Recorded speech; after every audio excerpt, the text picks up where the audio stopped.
Biggie. Biggie. Biggie. Big Biggie.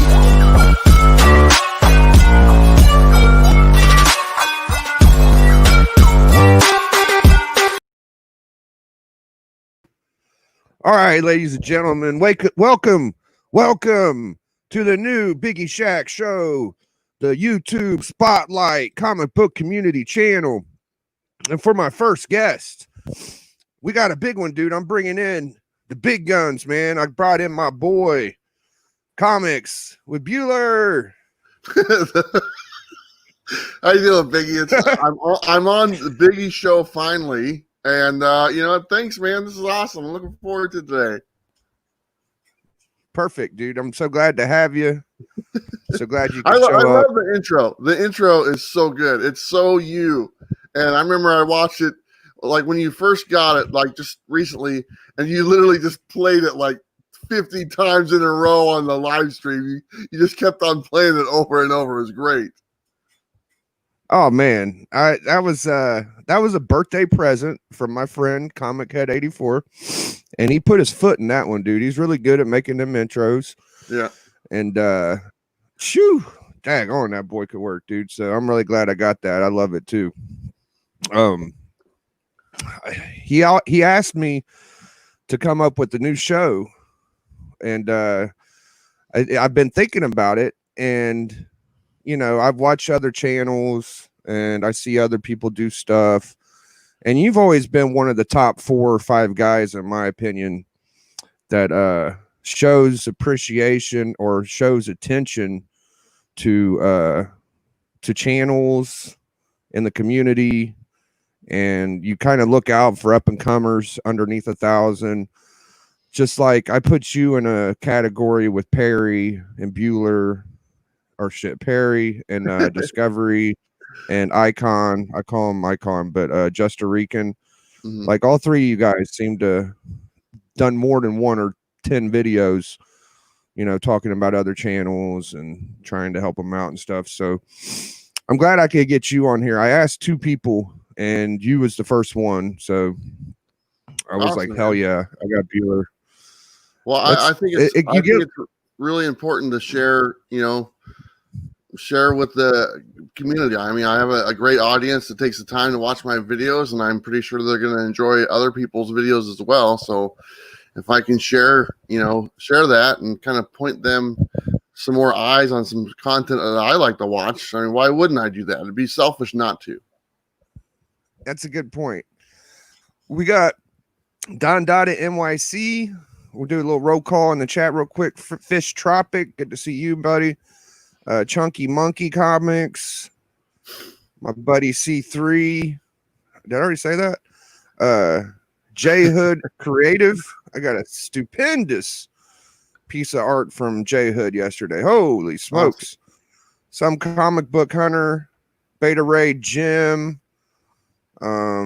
I think that's it for now. So I appreciate y'all showing up, man. If y'all don't mind, go ahead and check. If you don't mind checking me out, hit that subscribe button and subscribe your boy. I'm like 3 or 4 away from 700. I want to get over that hill. I think the hundreds are one of the hardest points of trying to get over when you get to subscriptions. The first 1,000 subscribers are definitely the hardest. That's what they've always said that. So, but you're getting there, man. You're close. I'm trying, dude. I'm letting people know that I want it. So I think that helps. You know, it does help. It does help. It helps to, just like in your videos, just, reminding people to subscribe, and it goes a long way. Yeah, dude, the thing that went across my mind that really prompted a lot of this today was I was watching you on Two Bros. Okay. Right. And I remember doing a wrestling top, I think it was top 5 finishers. Yeah, you and me and Kenny did that together on the Power Hour. Yep. Yeah. And you said something in that Dustin video that I remember you saying back then when we did that video. Yeah. Okay. And when you said it, I was like, oh my God, maybe he's serious about this. So I'm gonna bring it up first, but we'll get to the appreciation in a minute. But it just it's boggling my mind. You said that you actually, on your spare time, you'll sit down and write down like the cards of matches for pay-per-views or shows. Like you really do that. I do it all the time. That's like it's my spare time. Like I'm not doing that. I'll literally just go to the WWE website and pull up their current rosters and write storylines for pay-per-views and and matches and stuff and rivals and stuff like that. So I've always done that. I enjoy it. You told me that back then, and when I heard you say it again, I was like, oh my God, I think this guy's serious. Like he really does do that. Yeah. Oh yeah. I mean, I think you could, if you watch that whole thing, I think you can tell I put a lot of time into the match lineup and backstory for every one of them. I mean, it wasn't just picking a couple names. It was picking the names, why you want to watch it. And I enjoyed it. I was really happy that Dustin asked me to join. Yeah. On one of the particular matches you called out, I believe it was DX versus was it the Outlaws?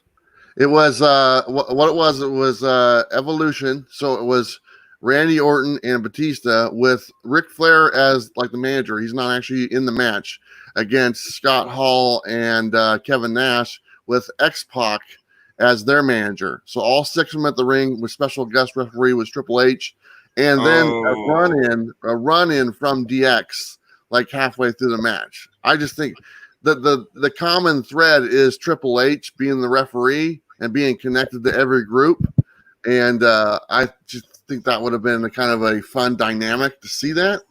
So that's what that idea came from.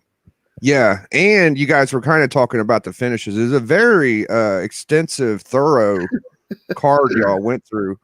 Yeah.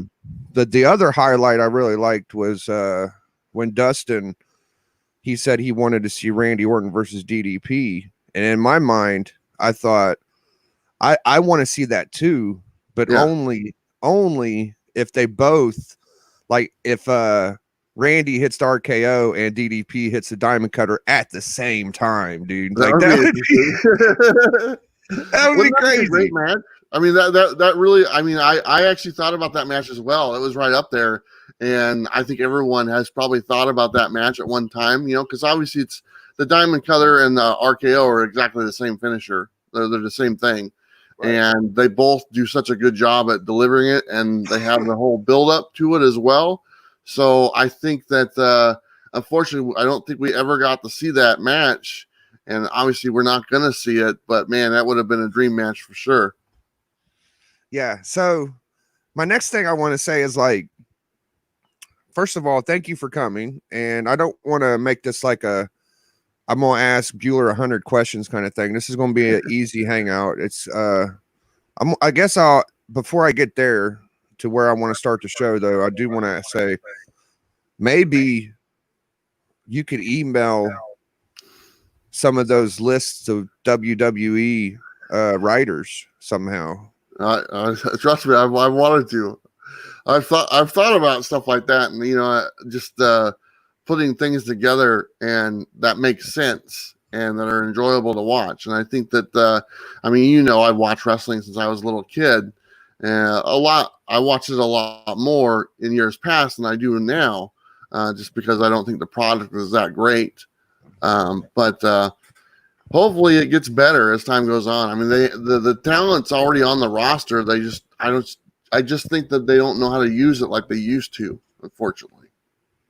Yeah, I think me and you both definitely like indulge in the history of wrestling, and I could just picture you like watching shoot videos and watching interviews and learning. And I mean, I don't know. I think that you really focus on the cards and the pay-per-views and how the shows go, because I know you and Sam do that a lot. Like you'll make sure to catch every pay-per-view.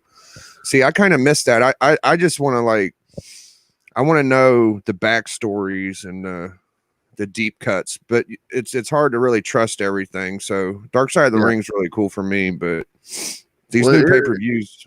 Here's the thing. There's three things I know in life. I know comic books, I know wrestling, and I know how to disappoint a woman. Those three things go a long way. That's all you need. Oh man, that's too much, dude. It's oh god. I don't know if anybody. I don't think everybody understands the disappointment and like I don't understand women. Like I try. I feel like as long as I bribe her enough, she'll stick around or something. I always got to pay my way out of shit to do stuff. So that's one way to approach it. Yeah.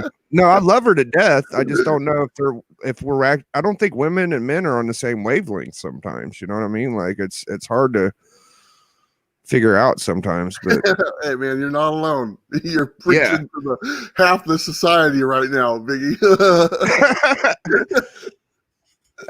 So I want to get to the comic book channel appreciation part of the show, the actual title of the show, and I want to be. I don't know if I'm the first to say, but I want to be like, yo, I appreciate Bueller a lot because he's helped me personally. He's one of my guys I look up to and try to be like. He has good morals. He has good respect, honest. These are my opinions. A lot of people say he's a liar, but no, I'm kidding. You talk to many of those women I disappointed, it sounds like. Dude, I think I love the way that you put effort into your channel and you work on edited videos and a polished product, and you stepped up the game in so many different ways, man. Like I don't even know where to start to say, like, and then you're not too good to bring your friends with you is what I love a lot. You know what I mean? Like a lot of people could be like, yo, I'm successful, I'm trying to do this thing here, but not Bueller, dude. Like he's always like in his coffee and videos with Bullet Bob, and he just talks to the chat, you know, and he always seems to get that in no matter what the topic is on his videos. Like even at the end of a video, he'll talk about comments he gets on YouTube videos and bringing up the people. You don't get that a lot. I don't know. Maybe you can help me and indulge a little bit on that. Well, I think that everything kind of happened really fast. So, you know, over the last couple of years, as far as like the channel, like doing really well. So, you know, all the people I met and friends I met, I'm still considered to be really close with them, you know, and even though it's just because my channel is doing well, I don't look at anything any differently, to be totally honest. And I consider everyone a friend I met 2 years ago, still a friend today.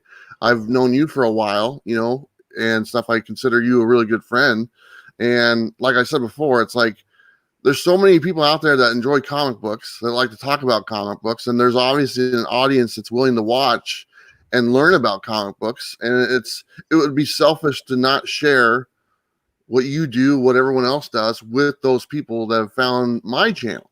And I just look at it, and I said to myself very early on, I was like, why not? Why not? I don't want to be the only ship in the ocean. I want there to be tons of ships. A lot of choices to choose from. And if I can, you know, whatever I can do, my small part to help people find those things, I'm gonna do it. And I take a lot of pride in it, to be honest with you, because when I see you do well, or when I see Hero and the Kid interview Ryan Stegman and look at their videos and do all this stuff and are having a good time, I enjoy looking at that. I enjoy watching that, and I want to see more of that as time goes on.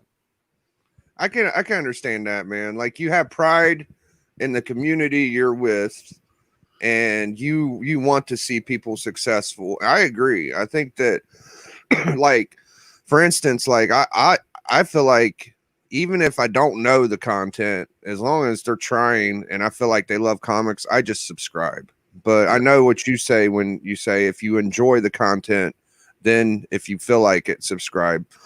But you know, I do have a ton of subscriptions too. Like I got like probably 1,500 as opposed to me only having 700 subscribers. So yeah, I'm extremely proud of the community. I'm blown away, to be totally honest, about when we can all come together and get some stuff done, or whether it's for charity or whatever it is. You know, I mean, we stick together and help each other out. I mean, it doesn't have to be just on videos. It's just behind the scenes. You know, Kenny helping you out, you know, or getting your intro video for you or something like that. It's just the stuff. It doesn't always have to be on the video screen. It's the stuff that happens behind, just talking to you. I mean, I sent you a message a couple weeks ago, and I was just like, you know, I just kind of how I felt about some things, and I just got a moment to talk to you behind the scenes. It had nothing to do with making a video or something like that, you know, inventing that on a video, and that type of stuff goes a long way, you know, and I've never had this many friends in my life, and it's pretty cool, to be totally honest. It's kind of weird, yeah. Yeah, and you're right. You're absolutely right. Shout outs to 84, because not only does he like help me behind, bro, he just gave me the thumbnail to this video. Like I honestly don't know how to do that stuff, and he taught me how to upload them and everything. So I really appreciate 84, and that's not. I get help from everybody in the community, dude. I feel like they want us to do well, so they support us and stuff. So I totally get it, man. Very much so. We're all part of the same team. Yeah. I hear you talk about, I think that you're super passionate on the way the comic book industry and the new comic book day stuff and distributing. You're pretty into that. Like when I hear you talk about it, you're very educated, almost so much to where when I hear something, I almost don't believe it until I hear you say it. Like whenever the Copa stuff happened, right? Yeah. Like I listened to you, bro. Like I was like, you said, don't worry about it because we're too small. And you were saying stuff like that. And, you know, and I was just like, you know, I think you're right, bro. And it ended up being that way. And then now with the, what was we talking about? I don't know, dude. There was something else you were talking about, and you was right. So, well, I mean, you're talking about distribution. I mean, just today, DC canceled their contract with Diamond Distribution. DC is no longer using Diamond as their distributor for new comics. So DC is going to go with the other two companies that they started using just last month, and that's a big hit for Diamond. That's the second largest account that just said no, thank you, and that's going to make Diamond really struggle. I mean, they were already struggling, and if you take away 25% of their business, that hurts comics in general as far as being distributed. So I try to stay up to date on stuff like that and try to look at it from a realistic standpoint that affects us as people who buy comics and try to give that point of view. There's some other channels that will hit the more so of the business end, you know, like inside stuff, you know, and I try to give it from our point of view for us going to a comic book shop every Wednesday. Are they going to be there? What's the health of that? What does it mean to us? And that's kind of what I focus on now. But I, like I said, just today, DC said that they have canceled all ties with Diamond, and that's not good news. That's literally Diamond losing a big chunk of income, and that might be a big enough chunk for them to, you know, might not be able to make it here the next year. So, well, I hear rumors that ain't even a rumor. That's just fact, dude. So that sucks completely. But I've heard rumors that even the USPS don't even have money. Like they're running on 50% of their volume, and they're understaffed, and they only have enough money for so long. And I was talking to somebody, they said that they wouldn't be surprised if they didn't make another couple of years, and it's just going to be FedEx. And the one thing about the United States Post Office is it's a business that's been it's been around for almost 200 years, and it's never really turned a profit in 200 years, to be totally honest, or makes any money whatsoever. But it's a necessity for people. Even in a time and a day when there's so much digital information being passed through, there's still letters coming and mail coming. So whatever the case would be for as far as the United States Post Office, it's a necessity for the world, for our country, and they'll do what they need to do to make sure it's still around, to be totally honest. Yeah, I think Trump, when he got in, he cut all government spending except for like the minimum of the army or something, dude. And I was just like, well, maybe that'll help on taxes, because we were spending, I don't want to get too political, but we were spending a lot of money on them. It seemed like the only jobs around were for nurses, teachers, or, I don't know, city workers. So it was law enforcement and government officials is what the big jobs are around me, besides health. So you cut out two of them, that's pretty rough on the economy, I would imagine. You're in the Cleveland area, is that right? I'm in the southern Ohio area, down by Kentucky. Okay, yeah. I should know that. I watch you driving around the neighborhood all the time. I think that finally bit me on the ass, Bueller, because I went to my shop and there's out-of-towners coming there now. So, oh really? People I talk to are saying it's probably someone I know that watches my video. I'm like, I hope not. I don't know. I actually just got banned from one of the local comic shops as of yesterday, I think, or as of Wednesday. I am now banned to go to that comic shop. Why? Apparently, the comic shop didn't like some of the stories I had said that I had experienced at the comic shop, and I never staying open. Yeah, and that's the one that stayed open, which was fine because I wasn't going to shop there anymore anyway. And then, but the owner there, he's kind of he's very timid, I guess you'd say, and kind of afraid of stuff. So instead of him telling me, he tells Sam, and tells Sam to tell me that I'm banned. Oh, I'm like, okay. So, bro, how weird is that? That like your digital world is meshing with your bro. How weird is that, dude? Yeah. I like I said, it was fine because I wasn't going to go there anymore anyway, because I was tired of his business practices in general. And, it was meant to be. It works out on both sides. So as long as you've known me, I've had almost nothing but horror stories about local comic shops. I'm always the first one in the chat to be like, let them die. I don't care, bro. They're crooks. The only ones I've ran across are people that pay you the least amount of money for books and ask for the most amount of money for books. So I call a spade, dude. Like, if they show me a little love, I'd show it back, but I've been burned so many times. Like I let people know, dude, like they're not the greatest people all the time.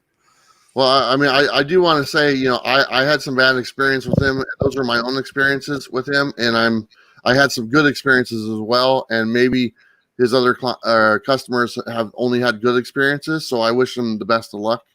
Yeah. And he has a family, he has a wife and kids and stuff. So, that's how that's part of their income to support their family, at least part of it. So I wish them the best and no hard feelings. Yeah, absolutely, man. And I know that you're genuinely, and you would never want anybody to not get business or something, or he would never tell people not to mess with them. It's just that, Bueller's very open and honest, and he wants to help us learn the best way we can. And I don't think you said anything too rough, dude. I think that, that's just how stuff goes. I would, even on those videos, like when I would tell like the story of the comic shop, I made a point to say, I'm not going to share the name of the comic shop. That's not what it's about. Maybe he was just having a bad day, and we all do. But anytime I would talk about it in a positive light about that shop, and I did many times, I always use the name. And that's just kind of how I do on pretty much everything I do. It's like, if it's positive, I'm going to, call them out by name and let the people know. If it's negative, it's my experience and it's going to stay my own. So I don't share the name and stuff like that. Right. Yeah. I've learned that from you too. Try to be discreet, and that's a good point for anybody. Like, don't just boldface anybody's name if you don't know for sure, and especially if it might show them in a bad light. But I want to get back to your channel origins and roots. So I don't want to do this like I'm an expert and know everything about your channel. I'm just going to ask you, whenever you started, what was your main content the first few months you started? Just showing books. That's all. When I first started, it was just I just got back in the hobby, like literally like that month, and I just, after not buying comic books for like 20 years, I found a local comic shop, a brand new one. I went in there and spent 10 or 20 bucks and bought a bunch of books I've never seen or haven't seen in a long time. And then I went home and typed in comic books on YouTube, and a bunch of videos popped up, and I started watching them. And I was like, oh, I'll make a video just like what they're doing.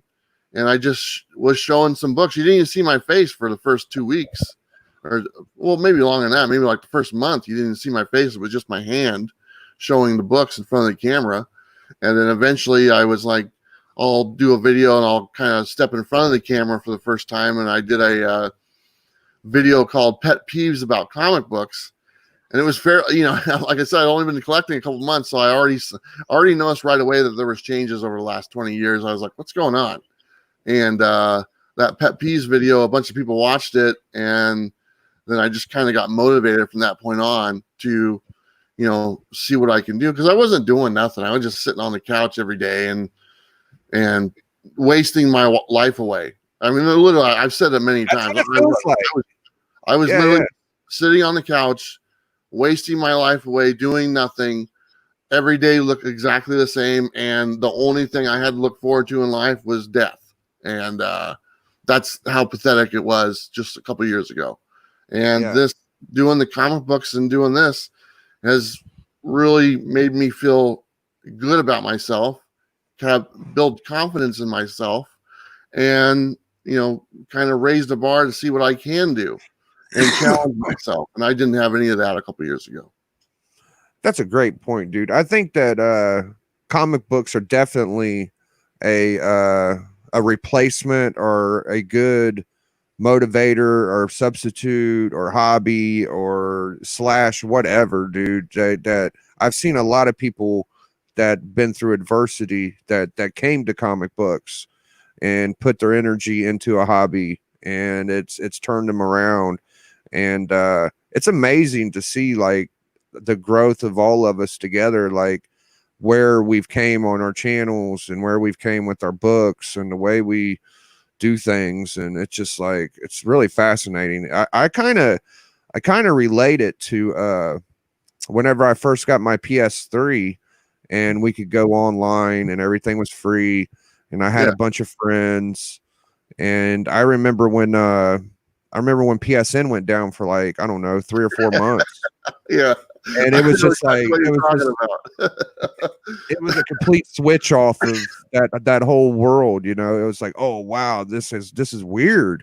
Like I can't do my thing I used to be able to do. And I always worried like that might happen to this somehow. And then, you know, Copa pops up and whatever pops up, the Corona makes stuff different, you know. It's just like, wow. But the whole digital world of it and the accessibility we have, like I've seen your collection from the beginning till now, and you've went through all types of stages and scenarios and levels, and you've done so much, bro. Like the Bueller box is legendary. Like before all these mysteries, bro, we had Bueller box. I think it was even before Comic Tom, right? Well, Comic Tom, he had his mystery bot. His is the subscription thing, so it's a little bit different. You know, you subscribe to it, and mine, I think mine was probably the first YouTuber mystery box. I mean, probably not. I don't know for sure, but it was probably the first YouTuber mystery box that was like extremely like got a lot of attention, like really fast, and like everybody was buying it, type thing. And you know, I would sell out of hundreds in just a few minutes. And you know, I basically ran out of books. I mean, that's what it was. I mean, I looked at my collection and I looked at the stuff I was getting in. I was like, how long can I go selling these boxes before I just don't have anything more to sell? And that lasted about a year. And then it was just like, I just don't have the stuff to sell. I mean, I pick up stuff here and there that I can make and put out and stuff like that, but it's not like before. I don't have long boxes after long boxes of just comics laying around where I can make Bueller boxes all day. It's literally like right now, if I don't have any Bueller boxes for sale right now. And the last time I had them on sale was just recently, I could only have like 10 boxes. That was it. That was the only amount of comics I had. And I had to go buy more comics to fill those boxes just on Wednesday. Because I don't even have them to fill. So if you don't have the product to sell it, and even though people want it, what are you gonna do? You know, I'm kind of stuck. I mean, you milked the well dry, dude. You just kept pushing your. I mean, it was hella cool to watch though. Like the lessons learned from it, and you know, who knows if you wouldn't have done that if any of us would have. I don't know. There's a lot of mystery boxes out there right now. Right. They should pay you a nickel for every one they sell. No, that's all right. That's all right. I'll be the one to come. I'll think about it though. I'll be like, yo, Bueller originated that. Yo, I don't know, man. I've seen it before, but I think it's cool because now you do see channels that and I feel more comfortable buying from a YouTuber than I would off eBay or Facebook or Instagram. Like out of all the internet media, I trust the YouTube people more than the rest of them. Probably you're absolutely right, because you know it's your reputation online. It's my face I'm putting on there, you know, and stuff, and I'm pretty accessible and people can get a hold of me and stuff. So I mean, I looked at it that way. I was like, okay, if I'm going to make these boxes and sell these boxes, for one, they got to be really inexpensive. They can't be a lot of money because I'm not that type of guy. I will not spend a lot of money on comics. I just won't do it. So they got to be cheap. So the boxes have literally been in between $10 to $14 is the most they've ever been. And I'm like, I want to make sure I give the most books from everyone. So I give like 11 to 15 books per box. And the thing is, you just have to be honest about it. Don't sit there and say, oh, you're going to get a grail or you have a chance. I was like, you know what? Here's the books that you're going to get. Maybe I find a grail and it goes in there and it goes out. But honestly, they're just going to be some nice, fun books that you might enjoy reading and looking at. You know, you're not gonna pay your car payment with the books you get from the Bueller box. You know, you might get some nice keys though if you're into like obscure keys or minor keys. I mean, for the money you're spending, dude, you're sending. How many books is in a small box? Like they're usually the same size. It's 11 books plus the ones that people donate. But you've seen them. I mean, you've been on Discovery Bay's channel when he opens the boxes. They're fantastic. I love them. For the price value, dude, you can't beat it, bro. Yeah, like I said, they're worth how much you spend. That's how people ask me how much you think they're worth. I go, well, they're worth $14. If I sell for $10 or $14, that's really how much I think it's worth. It's worth $14. So yeah, I don't want to just zone in on that this whole episode, dude. I want to get to everything I can. So, bro, you're hella creative. I've seen you do shows. I can't think of all of them, but I know that the one with your multiple personalities is one I think of that's really talented. Like you talk to yourself and you shot different angles, and there was a few more. That video was such a pain in the ass to do. It was my god, it's such a pain in the ass. I would just sit there. I would just sit down at my desk and just like think of things to do and just write them down. I'm like, okay, how do I make videos? What's a cool video? What would interest me to watch? And I'm sitting there like just when the COVID thing, I'm like, oh shit, you know, I can't make my preview video anymore. That's my most watched video every week. I can't make my top 10 video anymore. So those are my two main videos. I can't have Bob come over because we're quarantined. So there's 3 of my videos that I put out every week that are gone for the foreseeable future.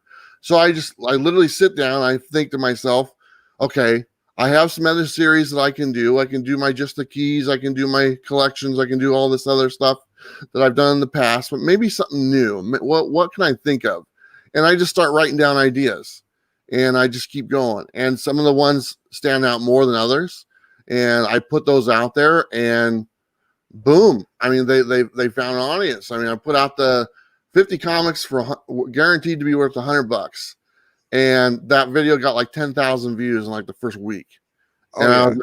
I was like, shit, that's awesome. I mean, it's just all that video is, and I've said this before, it's literally just information that anybody can find, and I just put it together in a way that's entertaining, and present it in a fun way, and that's all it is. There's no agenda. There's no trying to sell anything. It's literally, I don't have those books in my collection.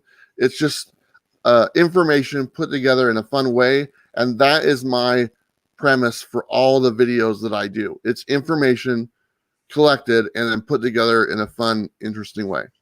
Well, I do remember for a month straight I think you did at least 3 shows a week or a show every stinking day, bro. And I do remember recently you did the 9.8 CGC prices as opposed to 9.6. Hella fascinating. And the eBay and Blue Book values on books is underestimated. The Blue Book, the Blue Book price guide is very underused in our world. Everybody wants to hop on their phone and stuff, but I think a lot of comic shops still that's their go-to, bro. I think you're right. Yeah. Yeah, that's a fun the eBay versus Overstreet. I've only done 3 of those. The new eBay should be out in July, or I'm sorry, the new Overstreet should be out sometime in July or August, if I'm not mistaken. So as soon as the new one comes out, I'm planning on doing more, because obviously it'll be more updated with new price, and I can actually do some videos comparing last year's prices to this year's. So it's a lot of comparison stuff that I like to do. I've found that people like talking about money, and whenever you can just talk about money evolving around the hobby that you enjoy, people enjoy that, and I'm fascinated too. Like the first time I did the eBay versus Overstreet, I was blown away by the difference of price. It was hardly nothing.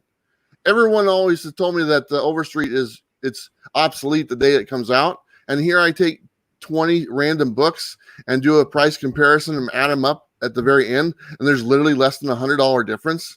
It's pretty solid reference, dude. Yeah, it really is. I was totally surprised by it. And then I did 2 other videos, same outcome, very similar price. Yeah, and you were even trying to pick like wild card books. I saw and it would kind of even its way out no matter how you did it. Yeah. So, well, the 9.8 in the modern book, like I'd call it almost a fad, dude. Like I don't know. It's so crazy, bro, because CGC can literally do whatever they want. They can make 9.9s, they can make 10.0s. I'm pretty sure CGC came from a card business like Fleer or something, is the way I heard it. I think it was back. I don't know exactly. That's one thing I don't have a tremendous information on, because you know this. I've never used a grading company before. I've never had a book graded. The only ones I have are literally ones that people sent me. So my knowledge on like the history of their companies isn't not great, but I know that the guy he's the guy who does the other grading company. He's the one who started CGC or something. I think I heard that, but now he's part of the CGCS or CBCS one, if I'm not mistaken. Well, the reason I bring it up is because before comic books were even getting slabbed, I remember in the early 2000s, a few of my friends would get on the internet and sell graded cards. Like they would get Allen Iverson rookies, Kobe Bryant rookies, Michael Jordan cards. And that was really popular, and people were making money. Like I knew personally. And I was like, wow, that's cool. But that kind of crashed whenever all the 10.0s came in. It was like everything was a 10.0. And I was just like, wow, this is weird. And that kind of went away, and now we're on comics. And I hope that don't happen to comics. I think it could if they screwed it up enough, but I ultimately think that there will, the comic book industry and hobby has been tried and tested for years, dude. So it's definitely not going anywhere in my mind. It's been around a long time. Right. And generations and generations of people have enjoyed comics, and really the only thing that would ever affect comics is just the fact that if it does take the switch to digital more seriously, and they kind of go to that end of the era, and if that day comes, and it very well can come to where that the majority of titles are on digital only format, but that also leaves that there's still back issues. There's still all the ones that we love. I mean, you love older comics, right? So I mean, those are still there. Those are always going to be there. They're out there for people to enjoy those back issues. So, and honestly, and the sports card market right now is doing really good. I don't know if you've paid any attention, but it's had a surge. You're right. Yeah, it's had a huge surge. It's doing really well. I mean, it's not something that interests me right now, but some of the stuff that they've been doing, as far as innovating the cards and stuff like that, has really sparked a lot of attention. And oh yeah, I think a lot of us are sports fans also. Yeah. Yeah, I think that I think a lot of us also have that in us. I still have my ball cards all over the place. I got my nice little box full. Toys come with the hobby. I don't quite get the pops. I see channels that I have 100 pops behind them, and I feel like, like I could have spent my money on something else, but that's fine. I see these channels that have like a bunch of statues and stuff. I mean, give me a break. Oh my God, dude. Once I did a channel review on this guy named Diamond Jim, right? Yeah. And I call him Diamond Jim, but his name's Jim Mint. Oh yeah. and first of all, you got robbed, dude, on that. Where was y'all at, chat, whenever our boy Bueller was kicking their ass, just dogging them out, and y'all didn't vote for him? I won that vote. The recount shows I was ahead by 2. He just doesn't want Absolutely, you won. I agree. That's what I said when it happened. I was like, y'all didn't count right. You couldn't even see the cape on the book that he showed. It was the final book was the best cape. You couldn't even make out the cape. But you know what? It was horrible. They were all absolute comics and shit. They weren't even floppies. Like, come on, man. Here's the thing. He needs the win more than I do. So I'm good. Oh, he loves it. He loves it, dude. Whenever I did my review on him, that's the first thing he said is, by the way, I did win that comic series. I was like, why are you worried about that? Oh, it's all good. He's a good dude. No, I love the kid. I love the guy. He actually reached out to me, and we talked for a while, bro. And I relate to him hella big. I said, dude, I don't want to mess with you because I only want to ask to collab because my quality is so bad right now, but maybe one day I will. But he's very friendly, and he told me a lot of tips to help my channel grow, because I told him, he was like, dude, you got the personality, you just got to work on your quality and getting the algorithm, and you bring up the algorithm a lot. And I think y'all definitely gave me the same kind of tips. Was like, he said to do recorded videos because the algorithm hits harder than the live. Like he said, don't stop doing lives, but you need to put out some pre-recorded.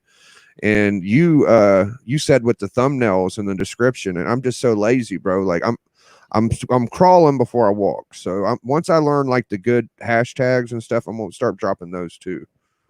I spent a lot of time learning that stuff. It's not easy, to be honest. It was literally like I spent, solid nights just researching what works, what doesn't work, and trying things out to find what will. And so it comes in time, and eventually I got it down pretty good. But I'm always looking for other ways to, improve and, get that video out there a little bit more. So, dude, never stops.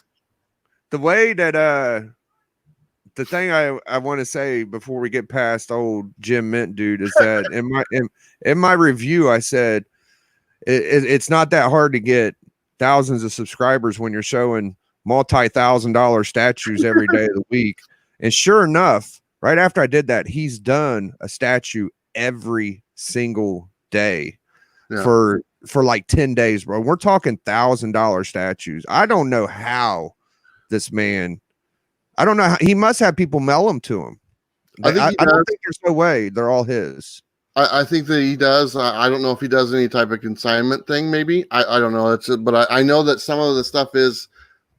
He said in some of his videos, "Oh, this was sent to us to review for them," and which is kind of cool, And but they're pretty amazing. Honestly, when you look at those statues, I mean, I couldn't afford them, and honestly, if I had the money to buy one, I probably would use that money to do something else. To be totally honest.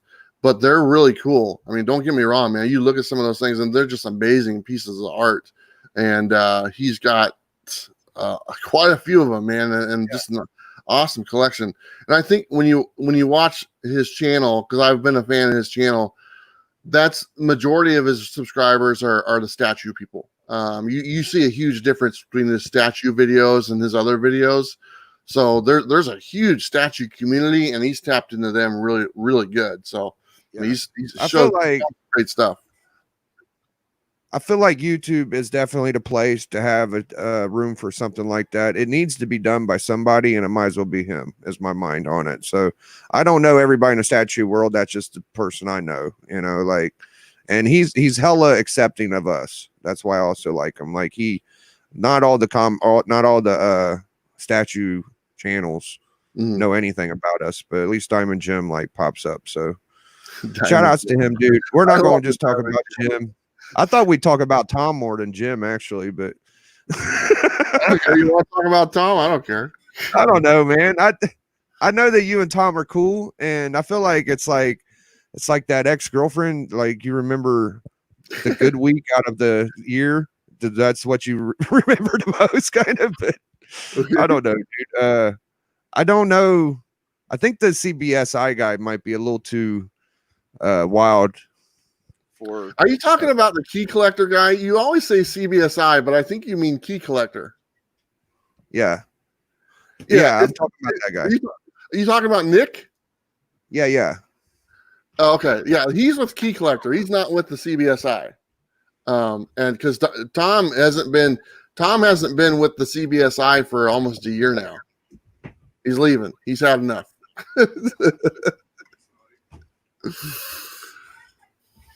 Now what do I do? No.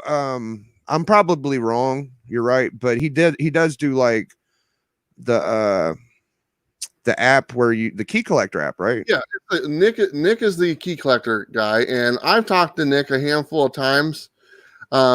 We don't really talk hardly at all, besides a couple times here and there. And but I enjoy his app and I use it, but I'm not much of a speculation key hunter type thing, so it's not really a tremendous fit, for me and stuff. And that's why you don't see the Bueller code working on the key collector thing. But yeah, key collector and Tom, they've been together now for about a year. And about a year ago is when Tom and CBSI kind of cut ties. I don't think that. Oh my God. Did you put him on timeout? Oh my God. I think Silver Age Dave put Jim Mint in timeout. Holy smokes. That is hilarious. That is awesome. And you get what you deserve. Hey, Jim, I'll make you a moderator, dude. I just haven't had a chance yet. Wow. No, I don't want to hate on the dude. I just feel like I was a bigger fan of Comic Tom than I was the Key Collector app. People know how I am. I'm old school. I go off the top of the brain. So I don't like I've never used it. And I use eBay for my price reference, and usually if I have to, but I'm so poor that if my shop owner sees me digging on my phone, they'll know that a book might be worth something. So I try to keep it in my pocket and keep my mouth shut, because I don't know, man. And then, I felt like Tom, I would hate to see anybody. I feel like them getting together is ultimately good, because they're both big big entities, and they're cool people and everything. But I feel like he was a little more vanilla or bland without.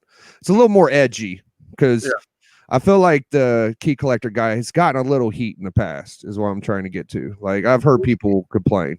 he definitely has, and honestly, you know, Nick's an interesting guy. He takes a lot of pride in his business and what he's brought to the table, and sometimes some things that are said about him, I think he gets upset about it, which I can totally understand.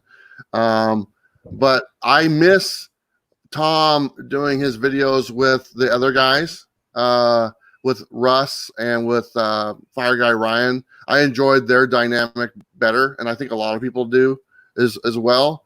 So I'm looking forward to them getting back together and doing more videos together, and seeing Fire Guy, seeing the Golden Age Guru and Russ. And the reason why they haven't done videos is because of the quarantine. They literally haven't been able to do it, to come over to the house. I mean, Bob just started coming over a couple weeks ago. Sam just started coming over a couple weeks ago. They're in more of a quarantine area because that was the hot spot where they're at, where it all started in the United States was up in the Seattle area. So they're in more so quarantine. And I think Tom is a little germophobic as well, to be totally honest, because he tends to get sick and stuff wherever he goes places.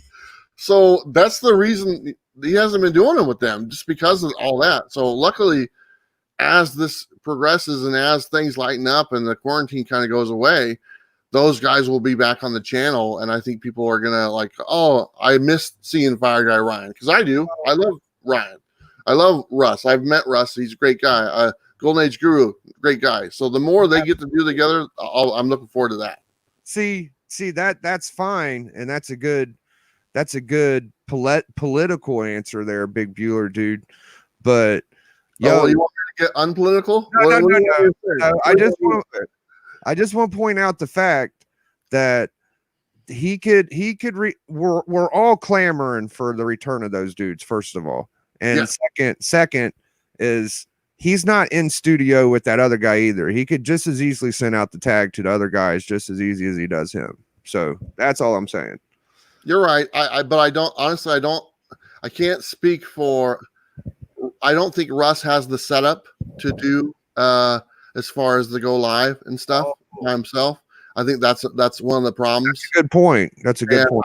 I don't know about, because I mean, when you look at that, Nick has a studio or like a background set for that video, and I don't know if the other guys got that set up to do that, and a microphone for that matter. Right.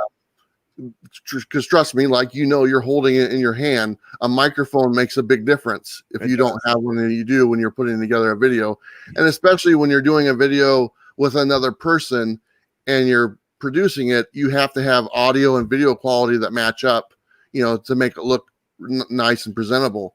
So I don't know if that's the case, but I do know Russ doesn't have the right stuff. That's a good point.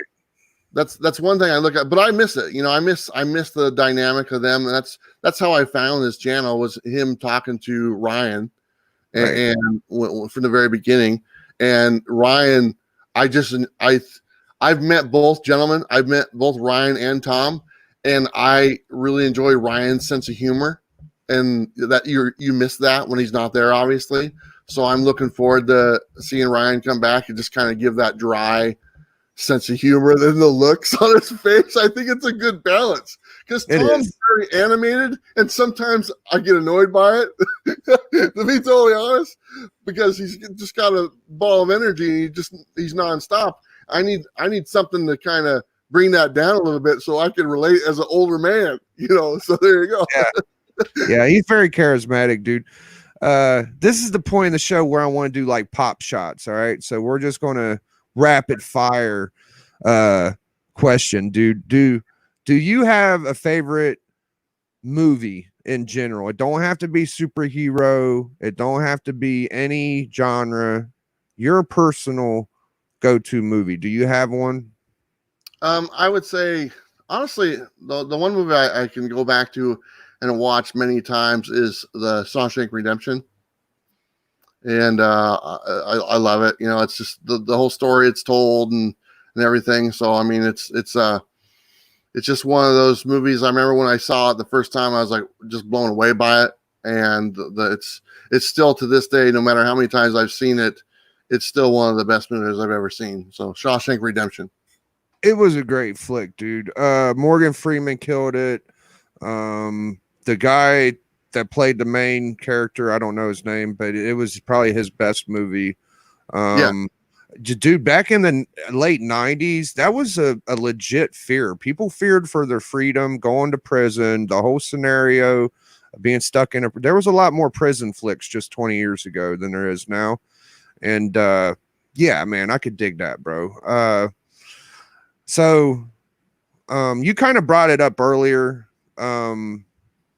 with your not understanding women thing, and I see that a few times, and I wonder sometimes, because I know that you're close with your daughter and your son. Are you still in touch with the mother or your ex-wife at all? Not, I mean, it's not that we're not, it's just that we don't really have a reason to be in touch anymore. You know, it's one thing when your kids are younger and you're kind of going back and forth and seeing how they're doing. But when your kids get older, you know, in their 20s and stuff, there's no reason for us to really communicate. And especially since the fact that she lives, you know, 1,500 miles away, you know, in Albuquerque, New Mexico, and I'm in Portland, Oregon. So, I mean, we don't really talk that much, but, you know, if there's a reason to talk, we don't have any problem to, but there's really, you know, we don't have any grandchildren coming or nothing like that. I'm sure that would be when that day comes, when there is grandchildren coming, that's going to be when we kind of get in touch with each other and kind of talk about some things. But until that point, she's not exactly picking up the phone, and neither am I. So, all right.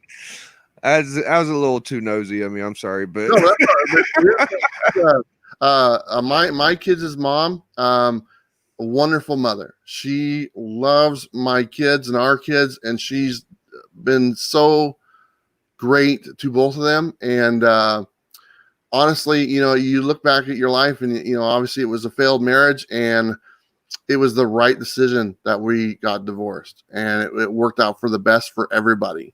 And she met someone a wonderful guy, and she remarried and had a couple other kids, and he's awesome. He treated my kids wonderfully, and I can't say enough about them. I mean, I kind of look at it as just having a bigger family, and there's no ill will. You know, I wasn't a very good husband. I'll just put it that way. We weren't a very good husband and wife match, but we were always really good parents, and we've always been. That's one thing we can. Even though we didn't mesh very well, both of us were very dedicated to our children, and I love her for it. So it's very important, dude. It's definitely tough. Like, I remember when I was broke up with my girlfriend, and it didn't take her long to find someone else. You know what I mean? But me, I was still picking up the pieces, and I think we take stuff a little harder sometimes, and we're more, you know. I don't know. I used to give her a hard time because, like, after we separated, there was some time, many years before she remarried and met the guy. But it's like, I used to give her a hard time, and I said, so you couldn't find a guy in Oregon. You moved to Washington. You couldn't find a guy in Washington. So you had to move all the way to Albuquerque, New Mexico to find the guy. I get it. Wow. That's interesting. Yeah, but I definitely felt weird, like, even talking to other girls and everything, dude. It took me a long time before I can even, like, accept it. Like, I still, even though I was broke up, I still had that, like, glimmer and, like, this is gonna work. I'm gonna fix it somehow, you know. But do you ever do videos like late at night? Sometimes I see you hop on other people's channel, and do you ever get a little embarrassed when I can almost feel your son watching you from the other side of the room, and you're just, and I almost kind of feel like you're thinking in your head, like, oh, this is, maybe I shouldn't be doing this right now. Or I don't know. I've been embarrassing my kids ever since the day they were born. That's I pride in doing that, man. That's one of my joys in life, is to embarrass. It's definitely embarrassing to him, though, right? I get that feeling. I don't think, you know, I think, I don't think I can embarrass them more so than I have in the past, to be totally honest. Because like I said, I've always enjoyed doing that. You know, I was the dad in the parking lot lot honking my horn over here, you know, when they get out of school and stuff. And they're like, God damn it, knock it off. Oh, dude, the way you pop whenever your daughter comes in the chat, I'll watch you on your Travis T channel and you'll see her come in and you're like, oh, do you want to come in? Oh, it's so great to see you. And it's beautiful, man. You're such a great dad, dude. Like, I want to shout that out too, man. I love my kids are wonderful. And I'm very lucky that like my daughter just bought a house. She's 24 years old. She just bought a house all by herself. She's not with a guy or nothing like that. She works full time. She goes to school part time. She just bought a house. She's doing really well. I mean, I couldn't be more proud of my kids and what they're doing. And I'm just very lucky. You know, I think I have a really large family, so there's a lot of support from top to bottom. And so I think that goes a long way. But I'm very proud of my kids. It's always awesome to hear what they're doing and stuff. I haven't seen my daughter for quite a while, which is unfortunate, just because she's been so busy and obviously with everything that kind of happened. But I'm a very, very proud father, and they're actually starting to be proud of me, which is kind of cool. Yeah, I think that they'll come around. I don't know how old your son is, but your daughter definitely seems to understand and is very accepting of everything to me. Like they both are. They both are. I think I might. My son just kind of likes to. He'll go with me to Comic-Cons. Like when he's the one running the camera when I go to Comic-Cons and stuff. And he actually really enjoys that. And actually the last time we went to a Comic-Con, he got a tattoo and he picked up a girl. So he likes going to Comic-Cons. Oh. Yeah. Oh, wow. Maybe we'll see Bueller Jr. pop up one day. That would be dope. I don't know, man. He's already got it made because you're made in the shade with a glass of lemonade, brother. All you got to do is say, that's my boy, but you know, there you go. I could do another hour with you. I gotta get to a place before 5 o'clock, but I think that we did a good job at showing appreciation. I asked some stuff that personally I think of. I know you pretty well. I think like I've tried to watch every video you've done. You do. I want to touch on. You go through the keys of everything, cool books to pick up. You give good advice. You even talk about what's key in each issue and a lot of your videos, and you do in-depth, probably the most thorough New Comic Book Day books coming out more than anybody, dude. Like in my mind, because you go through each producer and you show every book. Yeah, I like doing that video. You know, I've been doing that one for about 2 years, and it gets better every week, to be honest, as far as what I look and try to do. And I've said this before. I mean, there's so many other publishers out there, and they're just hard to pinpoint the dates when their books come out and get the cover. So a lot of times those don't make it onto the list, but I try my best to get what I can get. And the one thing I found out, because I would actually talk to these publishers, they don't even actually know until like a couple days before if their book is being released by Diamond, and because they'll have them and not really set the release date. And so I found that out as time went on. The only ones that are really set in stone are really the main publishers that you know of, like Marvel, DC, Image, Boom, IDW, and stuff like that. But some of these smaller publishers, they don't even know for sure when their book gets released. So it's kind of hard to put them in that video. But yeah, that's my main one. That's my main video that's done really well. It's on track. It's doing like 10,000 views a week right now. And, you know, I build around that video and I try to incorporate everything into that. So it's worked out pretty well. I enjoy it. Yeah. And I know you bring so much more to the table than just New Comic Book Day, but that definitely feels like your foundation is like the new books coming out and stuff. And also, that's a great way to put it. You're absolutely that video is the foundation of everything else that goes on. So yeah, I agree, man. And I think that the way you interact with the chat is probably the other 50%. Is the coffee in the morning, even though you don't get as many views as the other one, like you talking to the chat, talking about comments, talking about all the stuff coming up, and also your keys through a run. Like you'll go New Mutants where did it start at? I don't even know. 1-1. Yeah, and then you'll go all the way to the end and point out. And those are Biggie's watched a lot of my videos, man. That's awesome. I tend to watch a lot. Am I frozen or is he frozen? I don't know what's happening. Yeah, I remember whenever all y'all were like hanging out, Legend, you, Chad, all y'all, and that was fascinating stuff. Like you did stuff with Reggie and who else? JD. Anybody in the chat? Am I frozen or is Biggie frozen? Is it me? Are we froze, guys? Hello? I look like I'm moving to me and you. I'll look on the video. Oh, you're frozen. No, you're not. You're moving. Can you hear me now? Yeah. I can hear you. Okay. All right.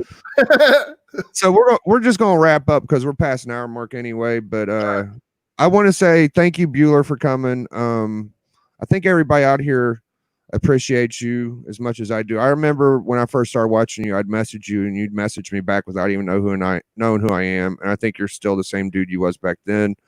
That's what people love about you is you're the same. You're the real deal, brother. Real deal McCoy Bueller, brother, is the way I feel.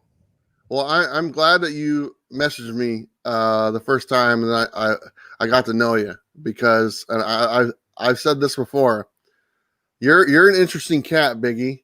You're different. You're a different kind of dude, and a lot of people who don't take the time to get to know someone might, pass judgment right away, and they'd be doing themselves a disservice because you are a lot of fun, and I enjoy watching your stuff, and I watch it all the time. I watched.